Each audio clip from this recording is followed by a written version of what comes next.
Pero nakalagay ba dun, sir, kung kailan ba na-tamper yung milyahe? May nakalagay ba? Wala po, sir. May ganun po talagang modus circle, no? Na syempre yung mga second-hand dealer para bilis mabenta yung kanilang unit. Sa pambansang sumbungan, handa kang ipaglaban ang programa ng ating buong sambayanan. Sir, tama po ba? Bumili kayo ng segunda manong sasakyan dito sa isang car dealer sa San Juan City. Yes po. Paano nyo po nalaman itong car dealer na ito?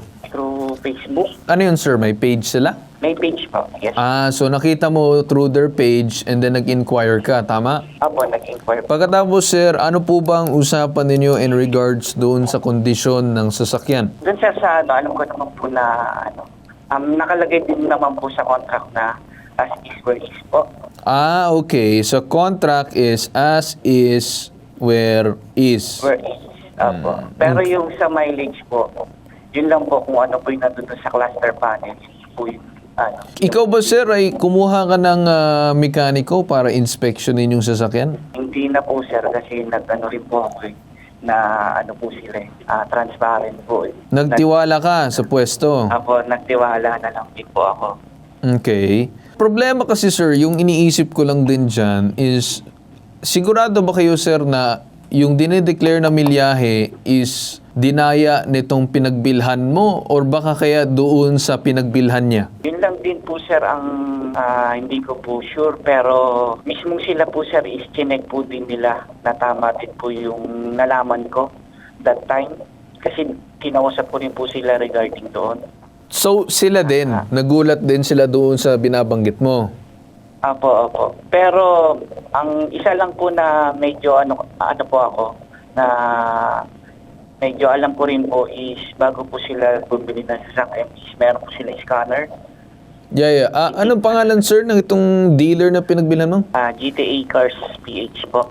GTA Cars PH. PH. Apo. Ayan, yung Ford. Pati sila nagulat doon sa milyahe. Apo. Pero kasi, sir, sa alam ko, yung scanner is depende yun ata sa gagawin yung pag-check kung either overall mga error ba or doon sa milyahe. Kasi, sir, yung kailangan lang din natin siguro patunayan dito ay regarding doon sa sila mismo nag-tamper niyan. Ano po, sir, yung pinangahawakan natin din as well? Yan lang din po, sir, yung kasi na, that time po mga June 12 po is nasira po yung TCM ng yun po yung port nung sasakyan ko po.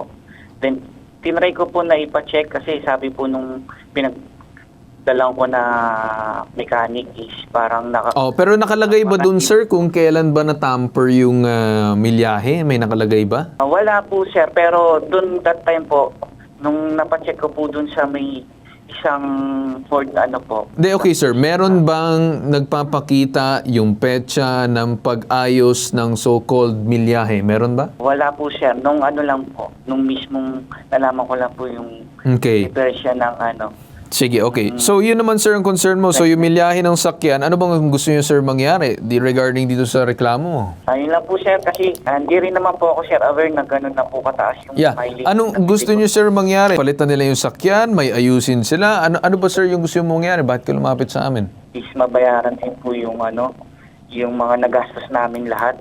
Okay, so yung nagastos nyo, parang yun ang gusto mo na sana masagot nila. Opo, and then kung okay lang po sana, kung fully refund na lang din po yung sakyan. Okay, matanong ko lang, sir, kailan mo nakuha yung sakyan? Ilang taon na sa'yo? 2024 po. 2024, so 2 years na yung Opo, sakyan. medyo matagal na rin po ako.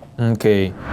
May ganun po talagang modus circle, na syempre yung mga second-hand dealer para syempre mabilis mabenta yung kanilang unit ay kumbaga ay ang tawag po natin niya pinipitik po yung o tinatawag po Yes, yung milyahe. Milyahe, opo. Para syempre pag medyo mababa nga naman ang milyahe, mas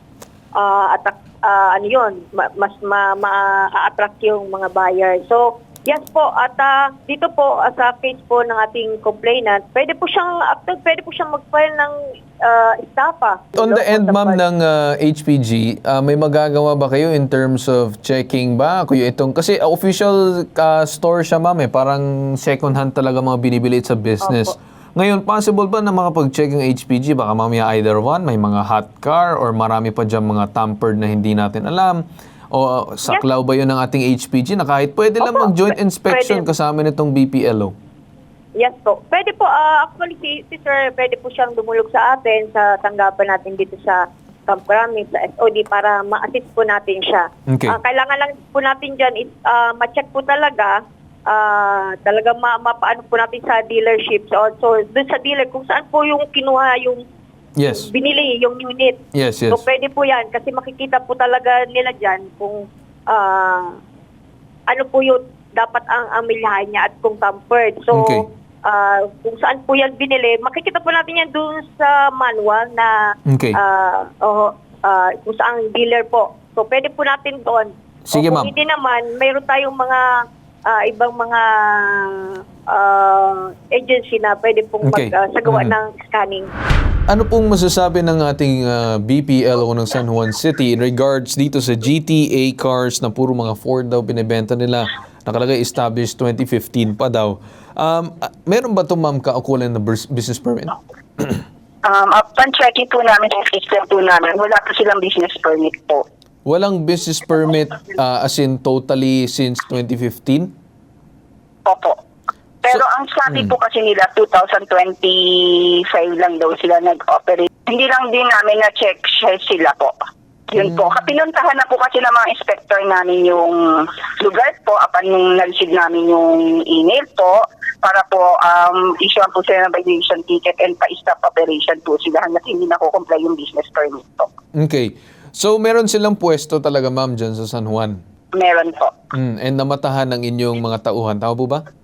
Pinuntahan po ngayon upon kuha po nung email galing po sa inyo. Alright. Malaking tulong na nagawa nyo dyan sa business permit. Kasi unang-una, kung wala man sila mga permits, mahirap ma'am yung ganyan. Magpapatakbo ng negosyo na wala naman sila accountability or anything. Kaya umabot sa punto na itong lumapit sa amin, may tampered pala itong kanyang milyahe, no? Narinig nyo naman, ma'am, no? Galing sa mismong BPLO, wala daw po permit. So, medyo nagdududa na talaga ako dyan sa mga kondisyon ng mga sasakyan na ibinebenta nitong GTA cars dito sa San Juan City. So, I think malapit lang ito, ma'am, sa Krame. Baka agaran, ma-check nyo din kaagad kung meron ba Sige mga po. Opo, tampered at din ipacheck- dito.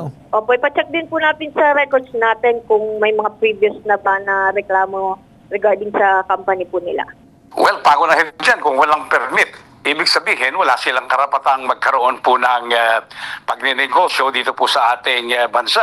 Kasi po, pangunahin, again, babalik po ako ng Local Government Code of 1991, ang sino mang nagnanais magkaroon po ng negosyo, kailangan may permiso mula sa pamahalaang lokal. Basic po yun, lalong-lalo na po doon sa Business Permits and Licensing Office at saka po doon sa Municipal Treasurer's Office o City Treasurer's Office. Yes. Yan po ang magbibigay sa kanila ng karapatan para magnegosyo sa isang bayan. At kung wala po yan, illegal po ang negosyo, pwede po silang makasuhan ng estafa, pagpapanggap na mayroong negosyo ngayong wala naman pala sapagkat walang karapatan. So gusto ko lang din sabihin na tayo ay nakipag-ugnayan dito sa GTA Cars pero wala pa rin sagot o ni tawag regarding dito sa issue na ito. Pero ang sasabihin na lang namin, good luck na lang dito sa mga gagawin na susunod na proseso. Mukhang may problema at hindi ata lehitimo ang kanilang pagpapatakbo na negosyo. So once again, kung may nakikita ba kayong mga ads dyan sa Facebook for GTA Cars or kung sino man nagpo-promote yan, mag-ingat po tayo at mag-isip-isip bago bumili. Pambansang sumbungan, handa kang ipaglaban ang programa ng ating buong sambayanan.